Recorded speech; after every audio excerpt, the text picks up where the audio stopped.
Assalamualaikum warahmatullahi wabarakatuh. Hari ini kita memasuki bab 7, yaitu tentang keamanan toko dan meminimalisir kerugian. Seperti yang sama-sama sudah kita ketahui, kerugian toko ini sebagai resiko bisnis terdiri atas kerugian yang bisa diketahui dan kerugian yang tidak bisa diketahui. Salah satu kerugian yang bisa diketahui adalah pencurian barang, karena berkurangnya jumlah fisik produk dapat terlihat. Sementara kerugian yang tidak bisa diketahui yaitu penyusutan nilai persediaan dan nilai jual persediaan produk.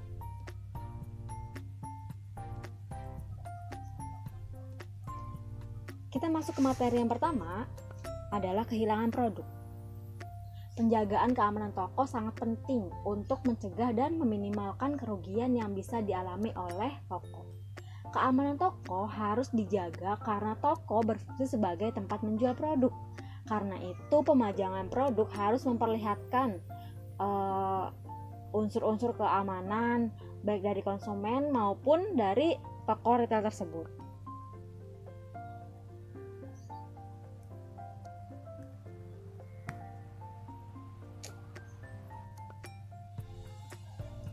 Peristiwa kehilangan.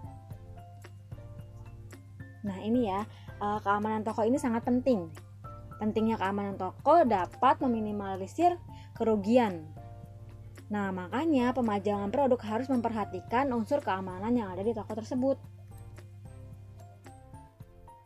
Peristiwa kehilangan produk atau shrinkage adalah kejadian berkurangnya persediaan produk dagangan yang dimiliki oleh toko yang diakibatkan oleh kesalahan internal atau eksternal.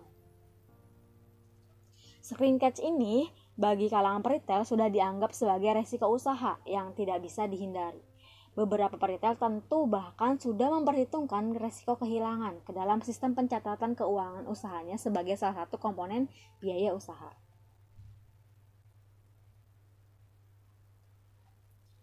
Terdapat berbagai bentuk pelanggaran dengan resiko yang berbeda antara satu dan yang lainnya. Nah, pelanggaran itu apa aja? Pelanggaran yang beresiko tinggi adalah pelanggaran di tempat kerja dan pusat perbelanjaan. Nah, berikut adalah peristiwa kehilangan produk di dalam toko. Yang pertama adalah pada proses penerimaan barang. Resiko kehilangan produk dapat terjadi ketika penerimaan produk dari supplier. Jadi ada barang datang ke toko, bisa aja itu terjadi kehilangan. Oleh karena itu, ketika menerima produk, perlu adanya ketelitian dari petugas bagian-bagian terkait. Petugas bagian gudang harus mengecek sesuai atau tidak antara faktur yang datang, faktur yang dari supplier dengan jumlah barang yang datang yang kita terima. Kondisinya, kualitasnya benar atau tidak. Misalnya kayak Coca-Cola. Maksudnya supplier Coca-Cola ya, ada Minute Maid. Di fakturnya keterangannya adalah Minute Maid Jambu 20. Tapi yang datang Minute Maid orange, ada 15 doang. Nah, itu berarti kita mengalami kehilangan di Minute Maid Jambu ya. Apabila bagian gudang tidak melakukan pengecekan, kerugian berupa jumlah produk atau kualitas produk yang tidak sesuai dengan pesanan bisa terjadi. Kalau tidak teliti, kesalahan-kesalahan itu bisa terjadi. Makanya kenapa saat kalian praktek di toko, saya meminta ada lembaran datang barang, penerimaan barang, dan dicek benar nggak, sesuai tidak yang difaktur dari supplier sama jumlah barang yang datang itu benar atau enggak, untuk meminimalisir kerugian. Yang kedua, di dalam area toko, maksudnya di dalam area gudang. Peristiwa kehilangan di area gudang terjadi ketika pengambilan produk untuk dipajang, tapi jumlah produk yang diambil dengan jumlah produk yang dicatat dalam kartu stock of name tidak sama.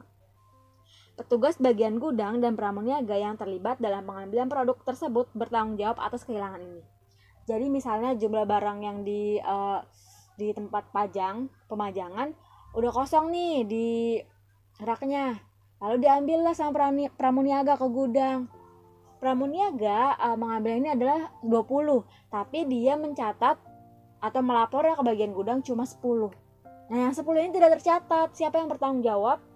biasanya petugas gudang ya, karena yang diminta pertanggungjawabannya dari petugas gudang itu sendiri.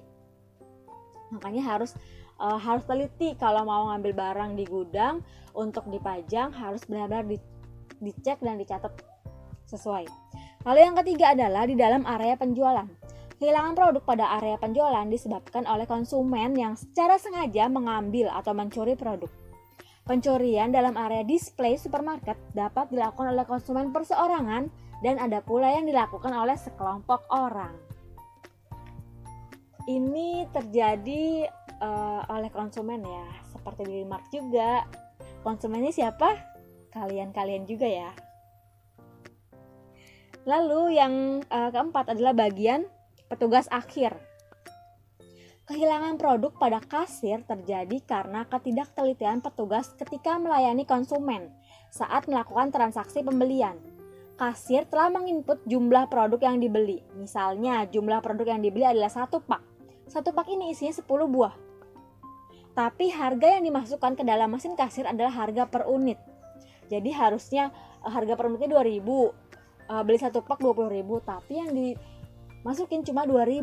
Jadi kita kerugian 18.000. Biasanya di dunia profesional kasir akan mengganti yang 18.000 ini saat tutup buku, tutup kasir nanti di sore hari. Kesalahan juga bisa terjadi karena perbedaan produk. Jumlahnya yang diinput ke dalam mesin kasir dengan jumlah produk yang dimasukkan ke dalam kantong plastik. Dia belinya 15, ternyata kita cuma menginput 12. 3-nya adalah kerugian kita, kerugian si toko.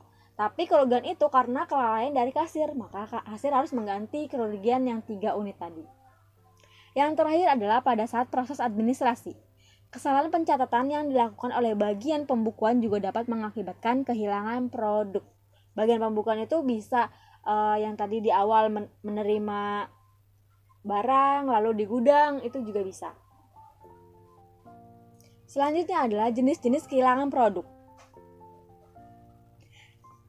Kehilangan produk ini dikelompokkan ke dalam 2 jenis. Yang pertama, kehilangan internal. Kehilangan internal juga dibagi lagi menjadi 2 jenis. Kehilangan secara administrasi, lalu kehilangan secara operasional. Nah, kehilangan secara administrasi ini yaitu kehilangan yang diakibatkan adanya kesalahan-kesalahan pada saat penerimaan, pencatatan, pengeluaran, dan penjualan produk. Selain itu, kesalahan ini juga dapat disebabkan oleh kelemahan sarana transaksi yang digunakan di toko. Contohnya, kasir salah dalam menginput data, yang umumnya disebabkan oleh kelalaian dan kurangnya pelatihan karyawan. Sistem yang terlalu kompleks, kerusakan pada mesin kasir, dan kurangnya komunikasi antar bagian. Itu adalah kehilangan secara administrasi. Selanjutnya adalah kehilangan secara operasional, yaitu kehilangan produk dagangan yang diakibatkan oleh pencurian dan perusakan secara sengaja oleh karyawan. Jadi kehilangan bukan hanya ada pada konsumen, tapi juga pelakunya ada karyawan. Lemahnya sistem kontrol dan keamanan internal, kecerobohan karyawan, kekeliruan penanganan dan perawatan produk, dan kejahatan dilakukan oleh petugas kasir.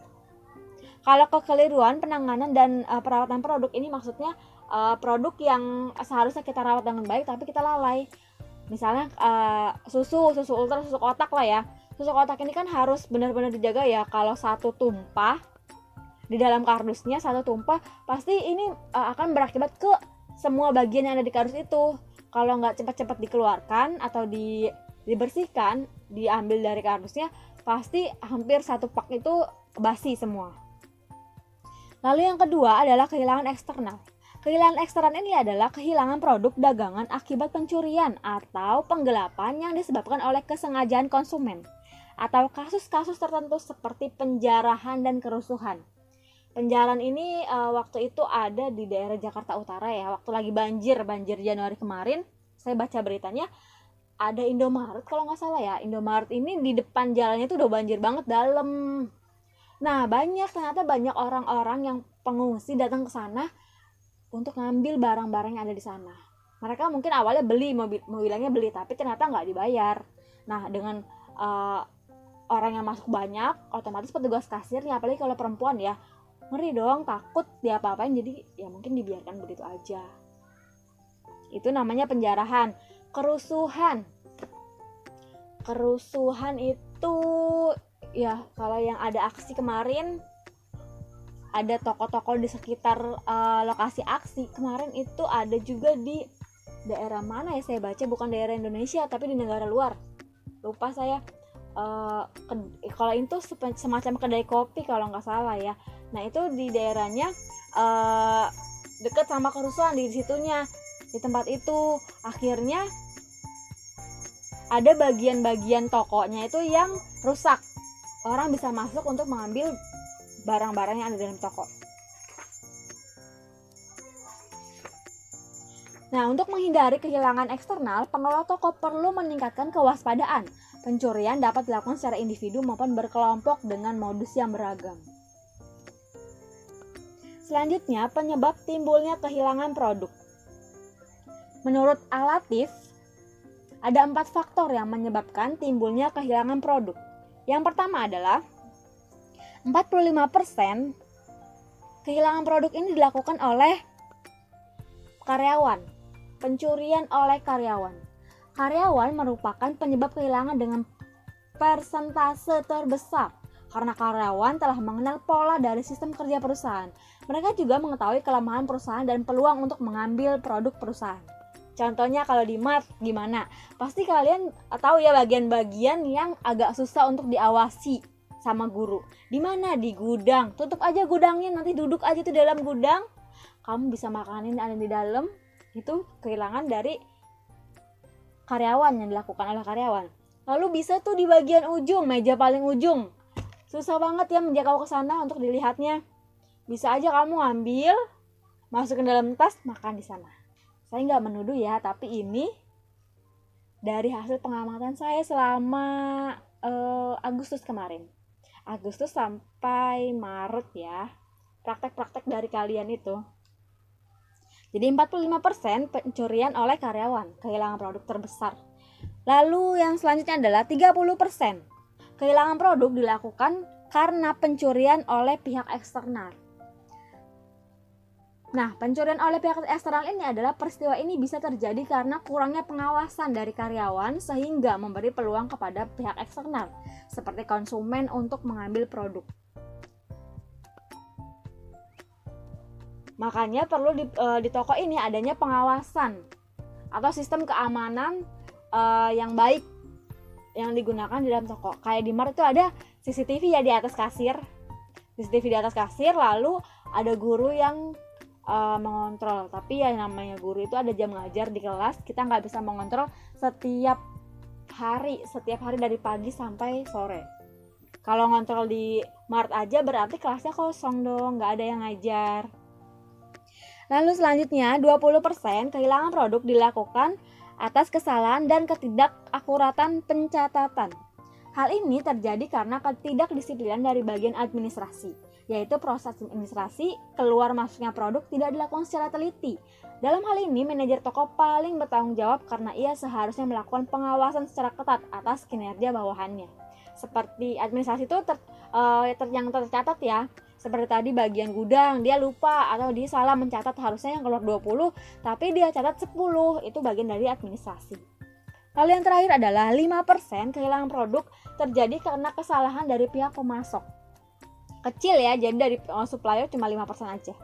Pemasok produk kadang melakukan hal yang tidak jujur dengan menentukan harga beli yang tidak sesuai dengan jumlah produk yang dikirim. Penggantian produk dengan kualitas lebih rendah dari produk yang sudah dipesan juga bisa saja terjadi. Waktu itu pernah ya kita sama Coca-Cola sampai pembayarannya itu lebih berapa ratus ribu gitu. Saya lupa. Saya nggak menghitung lagi, langsung bayar. Lalu ingat-ingat itu seminggu kemudian atau 2 minggu kemudian ternyata uangnya lebih 200 sampai 400 ribu. Itu kan lumayan ya. Itu mungkin produknya nggak hilang, tapi uangnya ini kita juga bisa rugi. Selanjutnya adalah teknik-teknik pencurian. Nah, di bab ini kalian akan mempelajari teknik-teknik pencurian. Jadi jangan salah ya, yang tidak jujur di toko itu ada di mata pelajaran penataan produk. Teknik-teknik pencuriannya. Seperti apa teknik pencuriannya? Nah, ini adalah pencurian yang dilakukan oleh konsumen. Yang pertama adalah memasukkan produk ke dalam tas, namanya the booster. Pencurian motif ini memungkinkan pelaku memasukkan produk ke dalam tas belanja yang dibawanya dari luar, yang disembunyikan di dalam bajunya. Biasanya produk yang dicuri disusun secara urut di dalam tas belanja tersebut. Jadi ini yang dilakukan oleh konsumen memasukkan produk ke dalam tas belanjanya. Tapi nanti di kasir tas ini nggak dikasihkan, malah dipegang aja, dianggapnya itu bukan barang dari toko tersebut. Kalau di Mart ada nggak ya? Oh ada, tapi bukan dari konsumennya, tapi dari yang para praktek melakukan teknik pencurian yang pertama ini. Lalu yang kedua adalah pencurian secara berkelompok, the divider. Pencurian ini dilakukan secara berkelompok ketika salah seorang anggota melakukan pencurian. Anggota kelompok lain mengalihkan perhatian karyawan, misalnya dengan mengajak bicara atau meminta sesuatu, sehingga karyawan harus meninggalkan counter untuk mengambil sesuatu di tempat lain atau di gudang. Kalau ini misalnya ada segerombolan orang, 5 orang. Nah, karena tahu nih kasir yang jaga di Martnya itu cantik-cantik, perempuan-perempuan BDP yang cantik-cantik, mereka sok-sokan ya mau ngajak ngobrol, ngajak kenalan. Nah, salahnya yang di kasir juga tergoda, disautin lah, ditanggepin lah obrolan-obrolan itu. Tapi ternyata anak yang lainnya, satu gerombolan itu di belakang, mereka lagi ngapain? Lagi ngambilin makanan yang ada di Mart. Setelah kalian lalai atau lupa dengan tujuan dari obrolan itu, mereka keluar pura-puranya nggak beli, padahal udah banyak yang diambil. Itu salah satunya ya. Lalu yang ketiga adalah menghalangi pandangan, blocker. Pencurian ini dilakukan oleh lebih dari satu orang dengan menghalangi pandangan pada pantauan kamera CCTV saat rekannya melakukan pencurian. Kenapa? Karena kalau CCTV-nya kita halangi, kita nggak bisa melacak siapa yang melakukan pencurian atau terjadi pencurian. Jadi aman ini orang ini, konsumennya ya. Lalu yang keempat adalah menyapu bersih produk, sweeper. Sweeper itu ada di film, bukan film ya, tapi kartun Dora. Nanti cari ya sweeper. Sweeper si pencuri. Pencurian ini dilakukan dengan menyapu bersih semua produk sehingga terkesan toko tidak menjual atau stoknya kosong. Ini sadis sih ya, niat banget mau mencurinya. Jadi dia bawa tas, misalnya dia bawa tas, lalu semua produk yang ada di rak, misalnya dia mau beli butter di rak ada 10, diambil semua 10-10 dimasukin ke tas. Disangkanya stoknya kosong, padahal udah diambil sama orang tersebut. Lalu yang kelima adalah menyembunyikan produk ke badan, the walker. Pencurian ini dilakukan dengan menyembunyikan produk curiannya di badan pencuri, misalnya di antara kedua paha, perut. Biasanya sang pencuri menyamar sebagai wanita yang hamil. Waktu itu saya pernah nonton video di YouTube atau di mana ya, lupa, di share-nya tuh ada di luar atau di Indonesia ya, di supermarket lah intinya ya. Perempuan bajunya tuh besar banget, memang badannya agak besar tapi baju tuh tebel-tebel banget. Ternyata setelah dicek di dalamnya ini makanan sama barang-barang yang ada di toko tersebut. Dibukalah satu-satu, isinya dari atas sampai ke bawah isinya barang-barang curian semua. Lalu selanjutnya adalah menggunakan produk, the wearer. Pencuri ini memakai produk saat mencoba di fitting room yang terus dipakai sampai keluar area. Biasanya ini pakaian ya, fashion. Saat kita di fitting room, kita lagi nyoba baju, tagnya dibuka tuh. Dibuka atau digunting, udah baju kita nggak copot lagi, kita pakai sampai pulang. Biasanya nggak terlalu sadar ya kalau yang seperti itu. Petugasnya tidak sadar. Lalu yang ke-7, bukti pembayaran palsu, carrier work. Pencurian semacam ini dilakukan dengan mengambil produk dalam jumlah besar dengan menunjukkan bukti pembayaran palsu dan melewati kasir seakan-akan produk telah dibayar. Ini canggih juga nih ya, pencurian model seperti ini. Bukti pembayarannya dipalsukan sehingga saat melewati kasir atau melewati batas pintu masuk dan pintu keluar, dia aman karena udah ada bukti pembayarannya, padahal itu nggak dibayar. Lalu yang terakhir adalah mengubah label harga, price changer. Pencurian ini dilakukan dengan menukar atau mengubah label dari harga mahal ke harga murah. Diubah lah. Sebenarnya diskon bulan ini tuh udah nggak ada. Ini diskonnya bulan lalu. Tapi sama dia ditukar. Nah saat di kasir dia bilang, "Mbak, ini kan harganya diskon Mbak 5.000. Mana kok nggak ada di mesin saya? Cek aja Mbak di raknya." Ternyata pas dicek udah ditukar label harganya. Oh ya nih ya, jadi pencurian yang dilakukan oleh konsumen ada 8. Selanjutnya adalah teknik pencurian yang dilakukan oleh karyawan. Ada 5 teknik pencurian. Yang pertama adalah membawa produk keluar.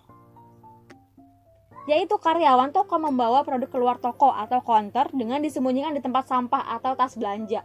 Bisa aja pura-puranya nih buang sampah, pakai tong sampah dibawa-bawa. Padahal isinya bukan sampah, itu isinya produk-produk dalam toko kita semua. Yang kedua, menginformasikan potongan discounter. Yaitu karyawan toko dengan sengaja memberikan potongan harga ke teman atau keluarganya yang membeli produk karena ia merasa memiliki hak di toko atau counter yang dijaganya. Ini saya nggak tahu kalau karyawan di supermarket produknya makanan ya. Kalau di Gramedia itu karyawannya punya potongan harga, punya hak potongan harga kalau beli buku di sana. Beli buku atau beli yang lainnya lah di Gramedia itu. Saya lupa berapa persen gitu ya. Potongan itu ada di ID cardnya dia. Jadi nanti bayarnya pakai bayarnya biasa cash, tapi ditempel itu ID cardnya di mesinnya, langsung kelihatan potongan karyawan berapa. Itu di Gramedia karena dulu saya pernah PKL di sana dan dapat potongan dari karyawan sana. Lalu yang ketiga, penggunaan dana perusahaan. Yaitu karyawannya menggunakan dana perusahaan untuk kepentingan pribadi. Ini biasanya orang-orang yang diamanahkan memegang uang. Jadi bendahara toko atau bendahara perusahaan, tapi dia nggak amanah. Dia pakai uangnya untuk kepentingan pribadi. Sama seperti di kelas, kalau di kelas ada yang jadi bendahara, terus nggak amanah, uangnya dipakai untuk kepentingan pribadi. Niatnya sih mau minjem dulu dia 5.000, nanti diganti. Lama-lama 5.000, numpuk deh banyak. Lupa untuk diganti. Yang keempat, memberi informasi keluar. Yaitu karyawan dengan sengaja memberikan informasi ke pihak luar. Misalnya tentang prosedur keamanan toko, atau bisa juga dengan memberikan kunci counter untuk rekan yang akan mencuri ke toko tersebut. Setelah berhasil mencuri, karyawan ini akan mendapatkan imbalan atas hasil pencurian temannya. Jadi ini si pencurinya kerjasama dengan orang dalam yang ada di toko. Orang dalam, the power of orang dalam. Sebegitu kuatnya. Nah, yang terakhir adalah menyembunyikan produk, yaitu karyawan yang dengan sengaja menyembunyikan produk tertentu di dalam toko untuk dikeluarkan pada saat terjadinya markdown dari produk tersebut, sehingga karyawan ini dapat membeli dengan harga yang lebih murah. Markdown ini adalah diskon yang diterapkan pada produk selama masa promosi dengan tujuan meningkatkan penjualan atau menghabiskan barang yang tingkat perputarannya rendah. Jadi ini tuh untuk barang-barang yang awal datang, di awal promosi kan biasanya memperkenalkan produk baru ini harganya didiskon ya. Jadi mungkin 50% dari yang 2.000 jadi 1.000. Atau bisa juga barang-barang yang perputarannya lama. Atau biasanya yang iyalah agak lama dan mungkin sebulan atau 2 bulan lagi tuh mau kadaluarsa, biasanya gitu. Harganya dimurahin. Diskon dimurahin. Kalau di supermarket biasa tuh awal bulan ya suka banyak produk-produk yang diskon. Nah ini si karyawan menimbun barang-barang yang murah tadi dengan tujuan untuk kepentingannya sendiri. Dia beli memang.